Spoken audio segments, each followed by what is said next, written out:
My name is Hannah, and this is my no-buy year.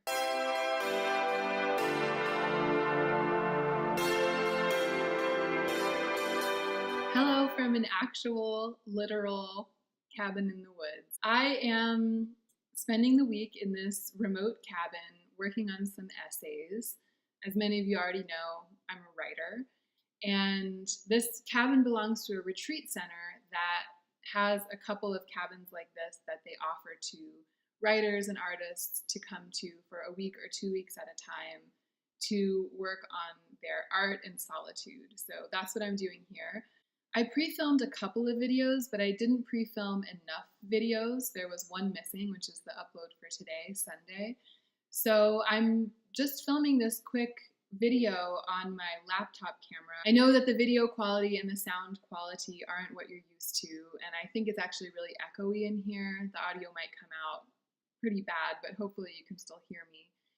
I just didn't want to miss an upload. You know, it's important to me to upload every Wednesday and Sunday like I said I would. And so even though I haven't exactly been dwelling in the world of makeup and skincare this week, and I definitely haven't been tempted to purchase anything this week because I've been so focused and so remote, I still just wanted to upload something today. I'm wearing barely any makeup, as you can probably tell. And for those of you who are curious, I will quickly give you the rundown of this space, which is my barest minimum. So when I'm doing the least, the absolute least, whether I'm in a place like this or whether I'm in my daily life, this is what I do. So I'm wearing just a smidge of the Ordinary Serum Foundation to even out my skin. I lightly spot concealed a couple of scars with the NARS Soft Matte Creamy Concealer in Chantilly, the lightest shade. I put in some brow gel and some mascara. And then I highlighted, when I'm doing the least, I still highlight, I love it so much. I highlighted with the lightest shade, the really pearly white shade in the NARS Board de Plage palette. It looks pretty natural, right? I mean, I know that this camera isn't very good, but... And then lastly, I did define my mole with an eyeliner, and I'm wearing the Fenty Beauty Gloss Balm. One exciting thing did happen to my skincare collection on this trip, which is that I was visiting with my sister. So my grandmother's 97th birthday was on Monday, almost a week ago now, and she actually lives in this area. It was particularly lucky for me to be offered a slot at this artist residency because my family lives in this general area. And it worked out for me to have the week in this cabin directly following my grandmother's birthday. So my sister came down, I flew over, and we were able to celebrate my grandmother on her birthday, which was really exciting because we all live kind of far away. Actually, I posted a short video of her at her birthday lunch on my Instagram. So if you're not following me on Instagram, hop over there and check it out. I think it's now probably like the 4th or 5th post down on my Instagram because I have been posting from here because it's just so beautiful and there's so many things to see. If you want to get your life, go click on that video of my mama on her 97th birthday. She's an amazing, amazing lady. Anyway, my sister and I were sharing a bathroom at our dad's house, and I noticed that she had a jar of the Sunday Riley Tidal Brightening, what's it called? Sunday Riley Tidal Brightening Enzyme Water Cream with her skincare. And she doesn't have a very elaborate skincare routine, but I have kind of helped her beef it up over the past couple of years. She uses Sunday Riley UFO oil. I think she even uses Good Genes, and she uses a couple of products from The Ordinary. But this was new to me. She had gone and bought this of her own accord. So I was like, oh, how do you like the Sunday Riley water cream? I noticed that you have it. And she was like, I don't like how it smells. I don't like how it feels. She basically just hated it. And I had a couple of deluxe size samples of this product maybe a year or 2 ago. And I actually really love this product for me. It is a water cream, which usually means that it's not ideal for dry skin. But to me, this is a very nourishing product. It's a gel cream, but it's really on the cream side of gel cream. It actually really reminds me a lot of the Belief True Cream moisturizing balm in the way that it performs. It does have a smell, a very natural smell. I think it's the smell of the seaweed that's in it.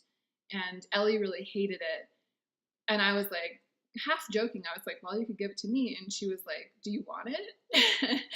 And of course, I do want it. I had brought with me a product that I don't like, which is the Ordinary's hyaluronic acid serum. I've had this bottle of it for ages, and I've been trying to get through it. It's really thick and sticky, and it pills on me. And I was hoping to use it up because I want to buy a hyaluronic acid serum that I like. I want to buy a different one.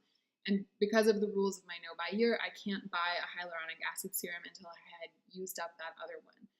So when I asked Ellie if she liked this, she said, no, I don't like it. I really miss my Ordinary hyaluronic acid serum. I wish that I still had that. I've just been using this to try to get through it. And so I was like, well, do you want to trade? Because I had this bottle with me. I was thinking that while I was here in the woods, I could, pile it on from time to time and try to get through it quicker. And she was so excited. I mean, it's a great trade for me because I think the Ordinary hyaluronic acid serum is like $8, and I believe this is close to $60. So, but a product that we love is a product that we love, and a product that we don't enjoy using is a product that we don't enjoy using. She was very pleased to trade this away. So this has entered my collection unexpectedly, and I've really been enjoying using it. I've been trading off between this and my Korres Wild Rose Night Sleeping Facial as a night cream. So this has essentially replaced my Belief True Cream moisturizing balm, even though I wasn't planning to replace this category yet. So that's exciting. That is pretty much all I have to offer when it comes to skincare and makeup here in the forest. But I was thinking that since books are basically all I've got going here, I would give you guys a report about what I've been reading, what books I brought with me on this retreat, and how I've been enjoying them. So I brought with me one hulking piece of fiction, and it's this 3-book volume of the Philip Pullman Golden Compass series. The trilogy is called His Dark Materials, and the 3 books are The Golden Compass, The Subtle Knife, and The Amber Spyglass, and they're all included in this book. It's almost 1,000 pages. So I brought this with me. I started it on the airplane, and then I absolutely tore through it during the first half of the week here, and I enjoyed it so much. I haven't read this trilogy since childhood, and I wanted to read it again because Philip Pullman just wrote a prequel to these 3 books, which is called La Belle Sauvage, and I really enjoyed that, and it made me want to read the trilogy again. So I didn't own this book, and actually I was struggling to get these books out of the library. The Golden Compass was always missing from the library whenever I went to check it out.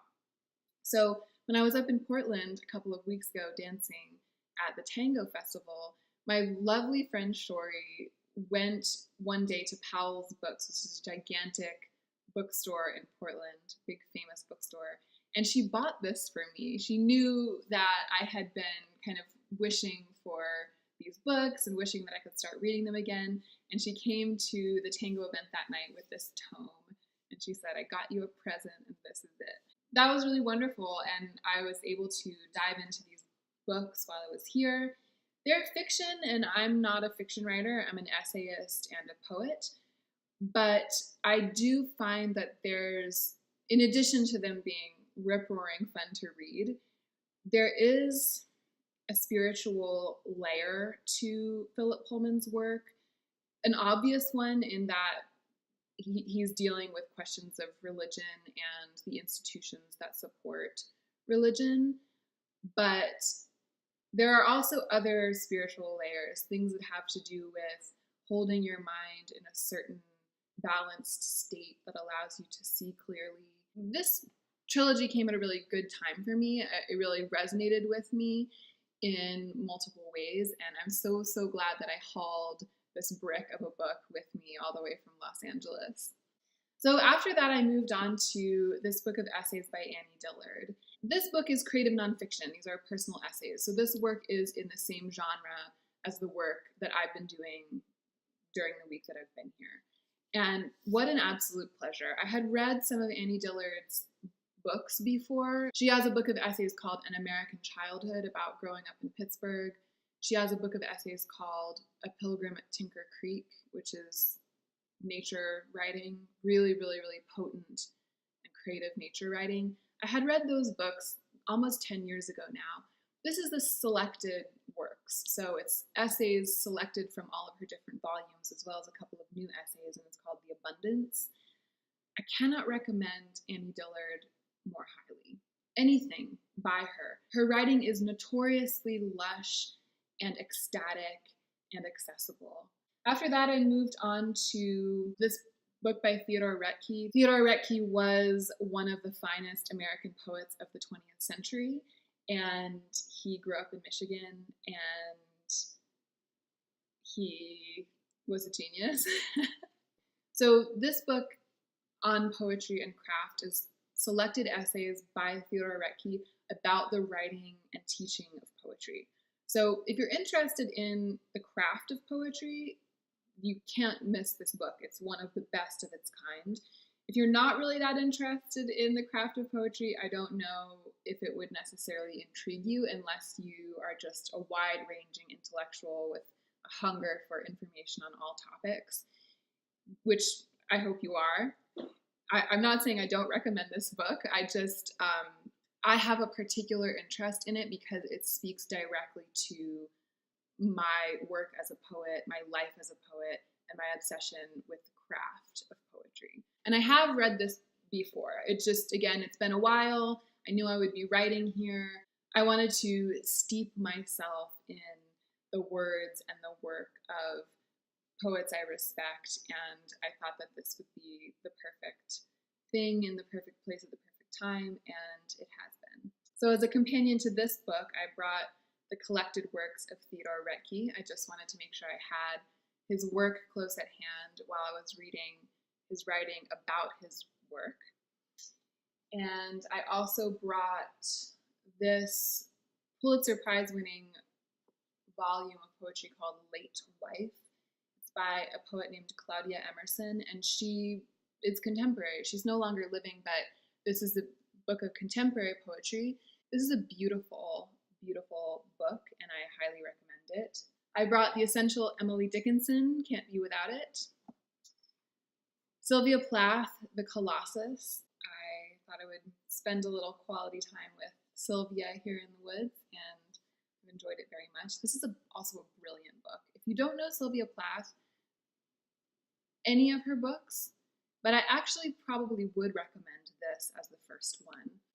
Of course, I highly recommend all these books. I don't know why.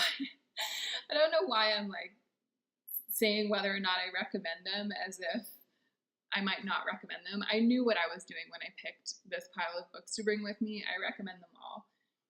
And last but not least, The Four Quartets by T.S. Eliot. Goes without saying, highly recommended. It's Eliot. It's The Four Quartets. If you haven't read this, you should read it. That is it. Thank you for bearing with me in these less than ideal filming conditions. Thank you for listening to me blabber on about these books and how much I love them. I hope it was helpful to you, any of you who are looking for something good to read. I will be flying back to Los Angeles this week, and I will be back with a normal video up on my channel on Wednesday. Whatever you have on your plate this week, don't forget to take extra good care of yourself so that you can be the most effective version of yourself as you do your work in the world. This is the view out my window this week. Forest for days.